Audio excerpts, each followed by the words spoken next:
ખેડા જિલ્લામાં ભ્રષ્ટાચારનો સામે આવ્યો છે વધુ એક પુરાવો। ઠાસરાના ચિતલાઓથી સરદારપુરાને જોડતો બ્રિજ ધરાશાયી થઈ ગયો છે। બે ગામને જોડતો બ્રિજ અચાનક જ ધ્વસ્ત થઈ ગયો છે। બ્રિજ તૂટી પડતા જ બે ગામનો એકબીજા સાથે સંપર્ક કપાઈ ગયો છે। મહી કેનાલની કાંસ પર બનેલો હતો આ બ્રિજ। સદનસીબે ઘટનામાં કોઈ જાનહાનિ થઈ નથી। પિલ્લરની આસપાસ માટીના ધોવાણથી ઘટના બન્યાનું પ્રાથમિક તારણ છે। અગાઉ પણ તંત્ર દ્વારા નવા બ્રિજ માટેની દરખાસ્ત કરાઈ હતી। આપ જોઈ રહ્યા છો ઠાસરાના ચિતલાઓથી સરદારપુરાને જોડતો બ્રિજ ધરાશાયી થયો હતો। બે ગામને જોડતો આ બ્રિજ અચાનક જ ધ્વસ્ત થઈ જાય છે।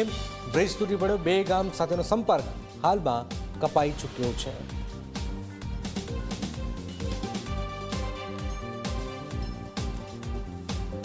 સદર બ્રિજ આશરે 60 વર્ષ જૂનો હતો। ત્યારબાદ જરૂર જણાતા તેમાં હાઇડ્રેજ મારી સદર બ્રિજ બાંધવા માટે પ્રતિનિધિત્વ કરવામાં આવેલો હતો।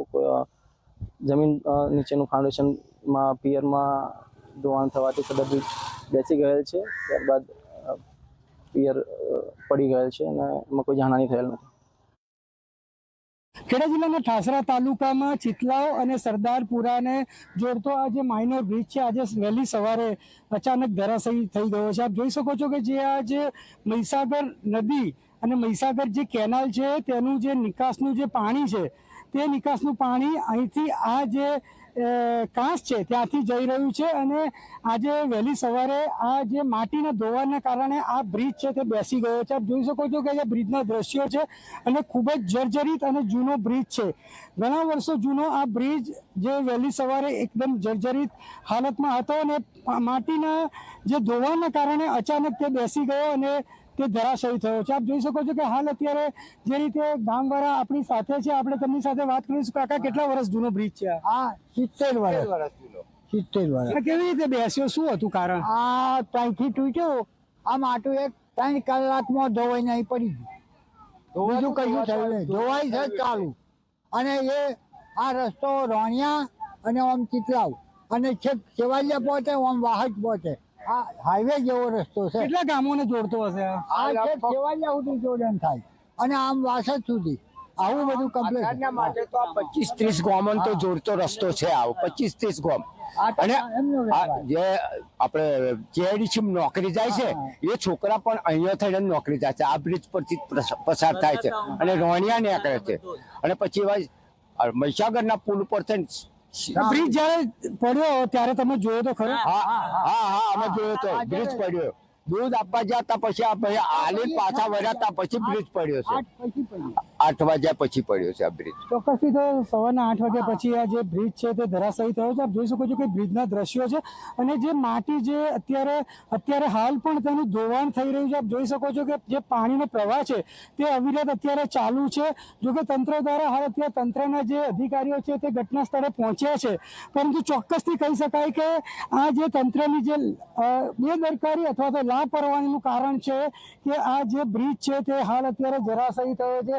આ બ્રિજ ધરાશાયી થતાં કોઈ જાનમાલનું નુકસાન થયું નથી, પરંતુ જે રીતે ધરાશાયી થયો છે અગાઉ પણ જે તંત્ર દ્વારા જે ભારે વરસાદ પડ્યો હતો ત્યારે આ જ જે નિકાસનું પાણી હતું ત્યાંથી જે વરસાદી પાણી આ જે બ્રિજ છે તેના નીચેથી વહેતું કરવામાં આવ્યું હતું અને ડાયવર્ઝન આપવામાં આવ્યું હતું। હાલ અત્યારે તંત્ર દ્વારા તેના કાર્યવાહી કરવામાં આવી રહી છે। નચિકેત મહેતા, Zee24 કલાક, ખેડા। તો ભ્રષ્ટાચારનો સામે આવ્યો વધુ એક પુરાવો। આપ જોઈ રહ્યા છો બ્રિજ તૂટી પડતા જ બે ગામનો એકબીજા સાથે સંપર્ક કપાઈ જાય છે। મહી કેનાલની આ કાંસ પર બનેલો હતો આ બ્રિજ, જૂનો બ્રિજ હતો, એ જૂનો બ્રિજ જે છે અચાનક જ ધ્વસ્ત થઈ જાય છે। ખેડાના ઠાસરાના સરદારપુરા ગામે મોટી દુર્ઘટના બનતા રહી ગઈ છે, પરંતુ જે ઘટના બની છે એ પણ મોટી છે, કારણ કે સરદારપુરાથી ચિતલાવ જતો એ માર્ગ અને ત્યાં એક કાંસ ઉપર આવેલો એ બ્રિજ તૂટ્યો છે અને તેના કારણે બે ગામ હાલ સંપર્ક વિહોણા જેવી સ્થિતિમાં મુકાયા છે ને એ તૂટેલો ભાગ બ્રિજનો અહીંયા જોઈ શકાય છે, એ કાટમાળ જોઈ શકાય છે। અહીંયા આ બ્રિજ નીચે જે કાંસ બનાવવામાં આવ્યો છે, અહીંયા આ કાંસની પાસે જે મહી કેનાલ આવેલી છે એ કેનાલમાંથી વધારાનું પાણી નિકાલ કરવા માટેનો આ કાંસ છે અને તેમાં એ સતત એ પાણીનો પ્રવાહ એ વહી રહ્યો છે અને તેના કારણે જે માટીનું ધોવાણ એ કાંસની અંદર થયું, જે દ્રશ્યોમાં જોઈ શકાય છે કે લગભગ 8 થી 10 ફૂટ જેટલું એ માટીનું ધોવાણ તેનાથી પણ વધારે જે ધોવાણ થયું તેના કારણે આ બ્રિજ નીચેનો જે પિલર હતો એની નીચેની માટી ધોવાઈ અને એની સાથે એ પિલર નીચે પડ્યો અને બ્રિજ તૂટીને પડ્યો. સાથે જ આ બ્રિજ જર્જરિત બન્યો હતો તેની પણ ગ્રામજનોએ સતત 2 વર્ષથી કે તેનાથી વધારે સમયથી એ રજૂઆત એ તંત્રને કરતા હતા, પરંતુ એ બાબતે ધ્યાન ન અપાતા આજે આ ઘટના બની હોવાના આક્ષેપ જે છે એ કરવામાં આવે છે. સાથે આ જે બ્રિજ તૂટ્યો છે તેને લઈને એ સરદારપુરા ગામના જે લોકો સામે એ ચિતલાવ ગામ તરફ જતા રસ્તા ઉપર જે 250 મકાન આવેલા છે ત્યાં રહી રહ્યા છે એ સંપર્ક વિહોણો બન્યા છે, જેના કારણે એ શાળાએ જતા બાળકો, દૂધ મંડળી ઉપર જતા લોકો, હોસ્પિટલ સારવારની સુવિધાઓ મેળવતા લોકો એ તમામ ઉપર અસર. બ્રિજ સાથે જે પાણીની લાઈન પીવાની હતી એ તૂટી, જેના કારણે 250 ઘરોમાં જતું એ પાણી એ પણ બંધ થયું છે અને સાથે આસપાસના ગામના લોકો જે આ બ્રિજ ઉપરથી જતા હતા એ પણ બંધ થયો છે. એટલે કે સૌથી મોટી અસર સર્જાઈ છે અને અહીંયા અધિકારીઓએ તંત્રએ મુલાકાત લીધી, એક આશ્વાસન, એક ખાતરી આપી છે કામગીરી કરવાની. પણ જોવાનું રહે છે કે ક્યારે એ વ્યવસ્થા થાય છે, કારણ કે આસપાસના રસ્તાઓ પણ ખરાબ છે અને એ ખરાબ રસ્તા ઉપરથી હવે 500 મીટરનું અંતર એ 5 કિલોમીટર કરતાં વધારે એ સ્થાનિકો માટે બન્યું છે, જેના કારણે પણ એ સમસ્યા સર્જાય છે. ત્યારે જોવાનું રહે છે કે આ સમસ્યા ક્યારે દૂર થાય છે, રસ્તા સારા થાય છે કે કેમ, અને આ જે તૂટેલો બ્રિજ છે એ નવો ક્યારે બને છે. કેમેરામેન ઉમેશ સાથે દર્શક રાવલ, ઝી મીડિયા, ઠાસરા, ખેડા.